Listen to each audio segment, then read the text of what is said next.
Hey, I'd like to introduce you to one of my favorite books of all time. It's called 50 People Every Christian Should Know by Warren Wiersbe.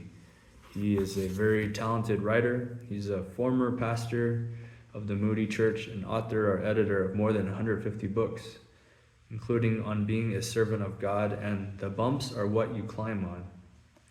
So I'm going to like to read through for us a couple of his biographies, one every video. The first chapter is on Katherine von Bora from 1499 to 1552. November 10th, 1983, marked the 500th anniversary of the birth of Martin Luther. We have heard a great deal about this courageous reformer and his ministry, but I want to focus our attention now not on Luther the preacher and leader, but on Luther the husband and father. For I want you to meet Katherine von Bora, the nun, who became Martin Luther's devoted wife. He called her Kitty, my rib, and he loved her dearly. Katherine was born January 29, 1499, at Lippendorf, Germany, about 6 miles south of Leipzig. When her mother died 5 years later, her father put Katherine into a boarding school, and then, when she was 9, placed her in the Cistercian convent at Nimsken in Saxony. It was not an easy place for a little girl to grow up, but at least she had protection, food, and friends. On October 8th, 1515, she was married to Christ and officially became a nun. Little did she realize that 2 years later, a daring Wittenberg professor named Martin Luther would nail his 95 theses to the church door and usher in a religious movement that would change her life. As the Reformation doctrine spread across Germany, numbers of monks and nuns became believers and sought to escape from their convents and monasteries. Some of the nuns who sought freedom were severely punished, and some who escaped were brought back into even worse bondage. 12 nuns at the Nimsken convent somehow got word to Luther that they wanted to get out, and he arranged for their escape. On Easter evening, April 5th, 1523, a brave merchant and his nephew, Henry and Leonard Kopp, drove a wagon load of barrels into the convent, put each of the 12 nuns into a barrel, and drove away. When a suspicious man asked Kopp what he was carrying in the barrels, he replied, "Herring." 3 of the girls were returned to their homes, but the other 9 were taken to Wittenberg, where husbands would be found for them. 2 years later, all of them had husbands, except Katherine von Bora. Luther did his best to match her with a godly husband, but all his attempts failed. The one man she really fell in love with ran off and married another girl. Luther urged her to marry Pastor Caspar Glatz, but she refused. She was living with some of the leading citizens in Wittenberg and learning how to be a lady and manage a household. So those 2 years of waiting were not wasted. Finally, she let it be known that if Dr. Luther were to ask her to be his wife, she would not say no. It was not that Luther was against marriage, but he knew that he was a marked man and that, if he married, he would only put his wife and family into great danger. He urged others to marry, if only to spite the devil and his teaching, the policy of Rome concerning married clergy. Parentheses. How could a man who was declared a heretic by the Pope and an outlaw by the Kaiser take a wife and establish a home? But as the months passed, Luther weakened. He wrote to a friend, "If I can swing it, I'll take my Kate to wife ere I die, to spite the devil." Not the least of Luther's concerns were the economic factors involved in marriage. He accepted no payment or royalties for his books. His own income was unsteady and meager, and he was known for his generosity to anybody in need. If he wanted to deprive himself, that was one thing, but did he have the right to force his wife to make such constant sacrifices? On June 13, 1525, Dr. Martin Luther and Katherine von Bora were married in a private ceremony at the Black Cloister, the converted monastery where Luther lived. As per the custom, 2 weeks later, there was a public ceremony at the church. A host of friends attended, and the couple received many choice gifts. Of course, the enemy immediately circulated slanderous stories about the couple, but few people believed them. One man even said that their first child would be the Antichrist. Luther was 42 years old and Catherine was 25. Would the marriage succeed? History records the glorious fact that the marriage not only succeeded, but has set a high standard for Christian family life for centuries to come. The church historian Philip Scaff wrote, "The domestic life of Luther has far more than a biographical interest. It is one of the factors of modern civilization. Without Luther's Reformation, clerical celibacy, with all its risks and evil consequences, might still be the universal law in all Western churches. There would be no married clergymen and clerical families in which the duties and virtues of conjugal, parental, and filial relations could be practiced. Viewed simply as a husband-father and as one of the founders of the clerical family, Luther deserves to be esteemed and honored as one of the greatest benefactors of mankind." While we are at it, let's give some bouquets to Catherine too. It was not easy to convert a rundown cloister into a comfortable home, nor was it easy to convert a hyperactive professor preacher into a patient husband and father. She always called him Dr. Luther, but Luther had a number of pet names for his Catherine. Kitty, my rib, is perhaps the best known nickname, but he also called her Selbander, which is German for better half. It was not unusual for him to refer to her as my Lord Kate, or even Dr. Catherine. She was an excellent nurse and dispenser of herbal medicines. When he felt she was giving too many orders, he quietly called her Kette, the German word for chain. "There is a lot to get used to in the first year of marriage," said Luther, and no husband knew this better than he. Accustomed to planning his own day, Luther had to learn that another mind and heart were now involved in his schedule. "Wives usually know the art to ensnare a man with tears and pleadings," he wrote. "They can turn and twist nicely and give the best words." But he had nothing to fear, for nobody was a better manager of a house or a home than Catherine Luther. She transformed the old cloister into a fairly comfortable house, and, like the energetic woman of Proverbs 31, she launched into various enterprises to feed and sustain her household.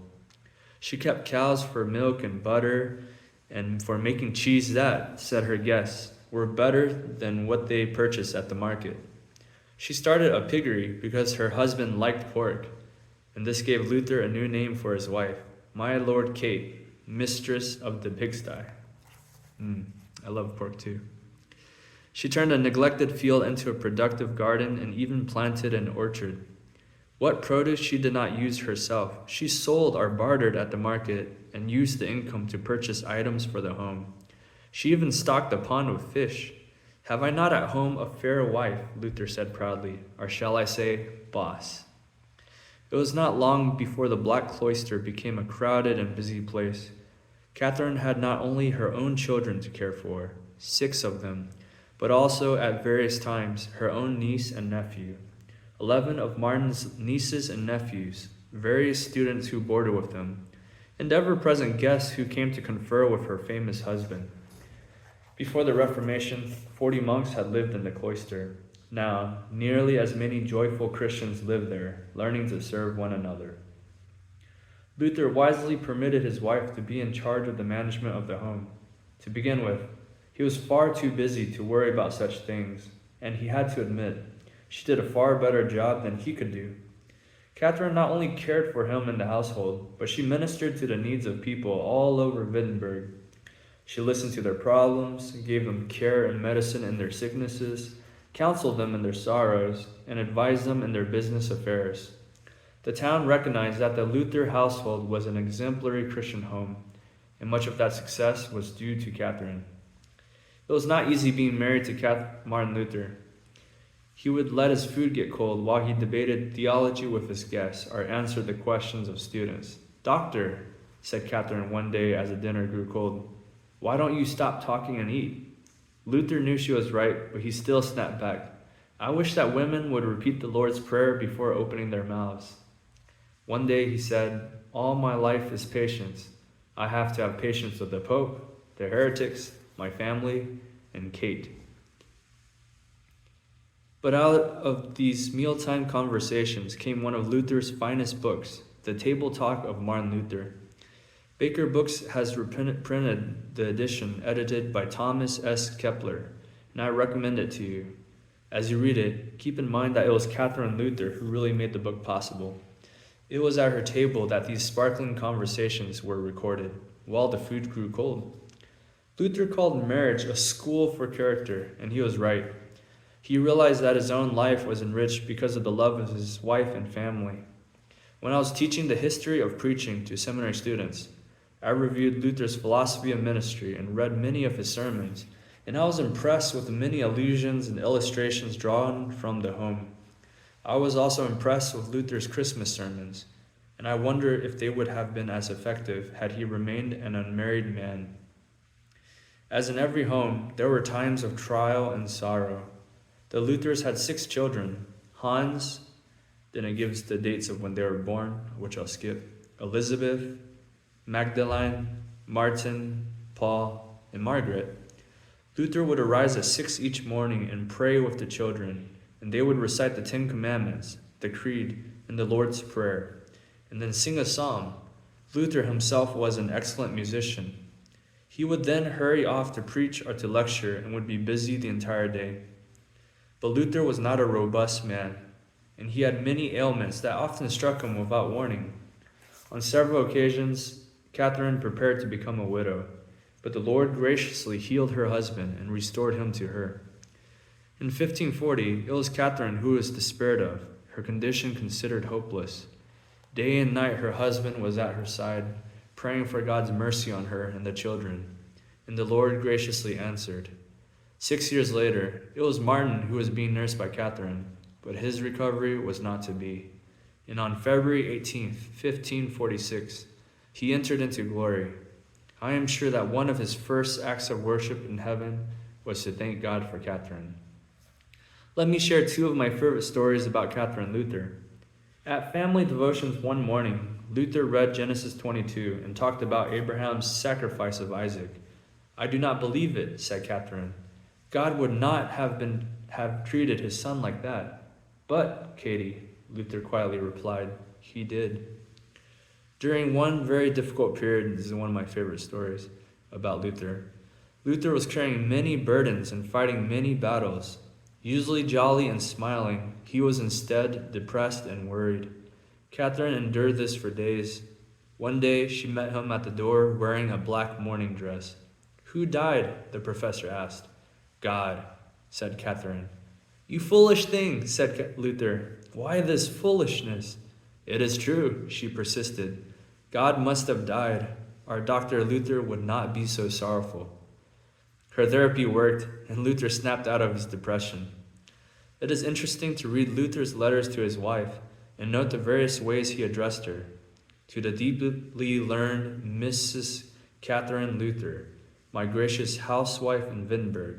To my dear housewife, Katherine Luther, doctress, self-martyr at Wittenberg.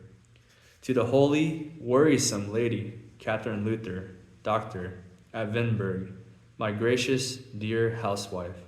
Housewife Katherine Luther, doctors, and whatever else she may be. After Luther's death, the situation in Germany became critical and war broke out. Katherine had to flee Wittenberg, and when she returned, she found her house and gardens ruined and all her cattle gone. Then the plague returned, and Katherine and the children again had to flee. During that trip, she was thrown out of a wagon into the icy waters of a ditch, and that was the beginning of the end for her. Her daughter Margaret nursed her mother tenderly, even as her mother had nursed others, but there was no recovery. Katherine died on December 20th, 1552, at Torgau, where she is buried in St. Mary's Church. On her monument, you will read, "There fell asleep in God here at Torgau, the late blessed Dr. Martin Luther's widow, Katherine von Bora." They could have added, "Many daughters have done virtuously, but thou excellest them all." Proverbs 31:29.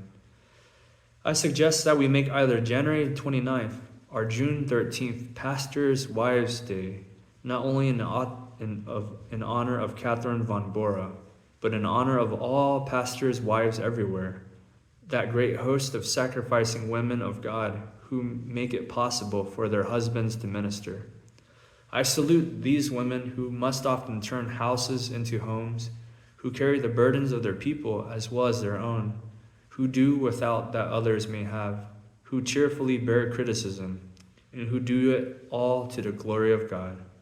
By the way, what have you done lately to encourage your pastor's wife?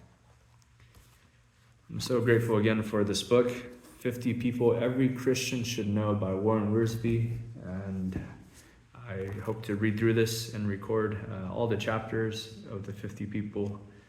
Why this book? Well, biographies challenge us to know the Lord more, know of saints, men and women that God has worked through in the past in their lives. I really enjoy Warren Wiersbe, the way he writes, because he also points us to more resources that we can learn of and read. If you'd like to know more about Catherine, know more about Martin Luther. And he does that for every person in this book. Even on the cover, you see Spurgeon, Edwards, Carmichael, Oswald Chambers, D.L. Moody, A.W. Tozer, and there's many, many more like them. So biographies, may these biographies encourage y'all. Take care.